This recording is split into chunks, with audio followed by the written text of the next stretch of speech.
Les ambitions que nous avons voulu développer sur cette opération du Doge, elles sont liées à ce qu'on fait naturellement chez Nacara. Et on a vocation, nous, à accompagner des projets immobiliers qui se veulent respectueux de valeurs liées à la qualité des produits, à l'innovation et au développement durable.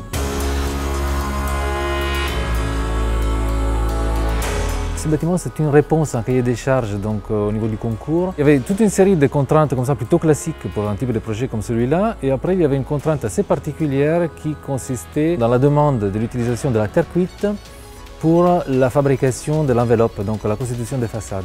J'avais envie qu'ici on puisse tester quelque chose de différent, d'une part parce qu'on est dans un quartier constitué en briques, quasiment en totalité. Donc j'avais envie de tester une utilisation de la brique en même temps contemporaine et en même temps très archaïque de ces matériaux.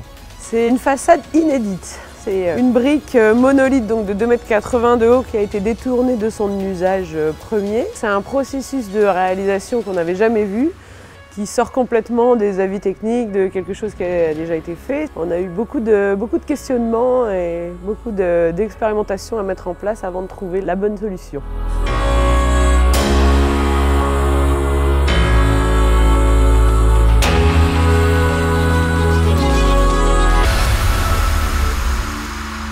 Finalement, à l'œil averti, quand on se rapproche, révèle le fait que ces briques ne sont pas porteuses, que la structure porteuse est ailleurs. Donc du coup, ça introduit un élément de légèreté dans cet ensemble un peu massif qui m'est très cher.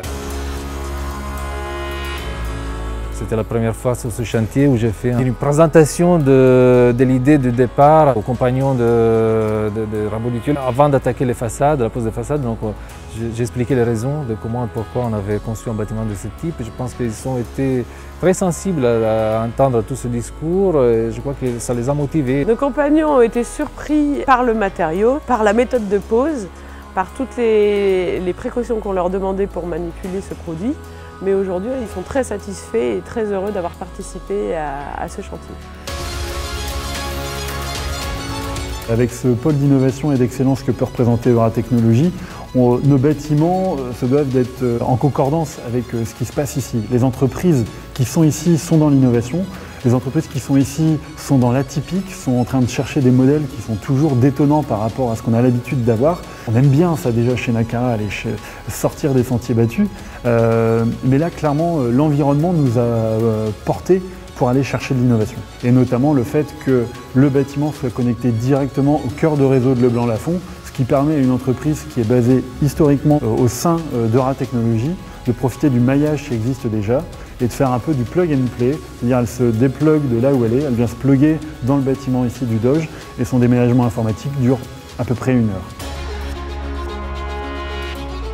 Alors, on avait envie que le premier bâtiment estampillé BREEAM Very Good puisse être associé à Nacara. On a le premier bâtiment labellisé BREEAM Very Good au nord de Paris, c'est-à-dire une certification à dimension internationale forte aux investisseurs.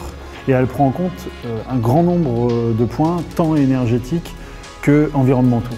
Ne pas le faire sur un environnement ou un terreau comme celui d'Euratechnologies, c'était passer à côté de quelque chose. Quitte à être sur un secteur d'excellence, autant l'être également dans une certification qui a reconnaissance internationale. Ici, on a souhaité avoir un mix de ce qui se fait de meilleur dans Euratechnologies, à savoir des ambiances loft, vous retrouvez ici des ambiances un peu plus industrielles, mais également une vision du bois, une vision beaucoup plus chaleureuse que la peinture blanche qui est beaucoup plus aseptisée sur des bâtiments de bureaux traditionnels.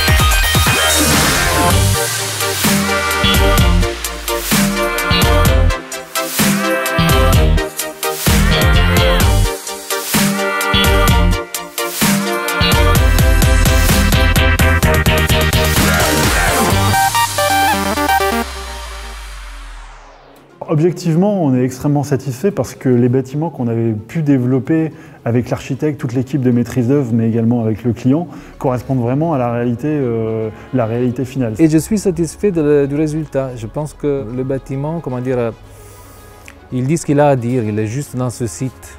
On est dans un site fort, marqué par des bâtiments industriels qui ont un caractère très présent, très fort. Et ce qui me plaît de ces bâtiments-là, c'est qu'ils dialoguent avec eux d'une façon cohérente. Et c'est ça que j'aime. Finalement, c'est un bâtiment de bureau à cheval un peu entre le bâtiment industriel, un bâtiment de bureau, mais dans lequel je pense que les gens ils vont se sentir bien. Donc c'est le but. Et en même temps, je suis satisfait parce qu'effectivement, c'était un peu un test en vrai, quoi. On s'est un peu lancé dans le vide avec ce bâtiment. C'est pas quelque chose qu'on avait déjà pu capitaliser dans des expériences précédentes, etc. On était un peu tous, toutes voiles dehors pour tenter voilà, une aventure commune pour la première fois. C'est très rare de pouvoir participer à un chantier différent, de pouvoir imaginer une nouvelle façon de construire, de s'organiser. Ça a été très enrichissant. C'est un bâtiment unique hors du commun et ça fait vraiment plaisir de participer à la réalisation de ce type de bâtiment.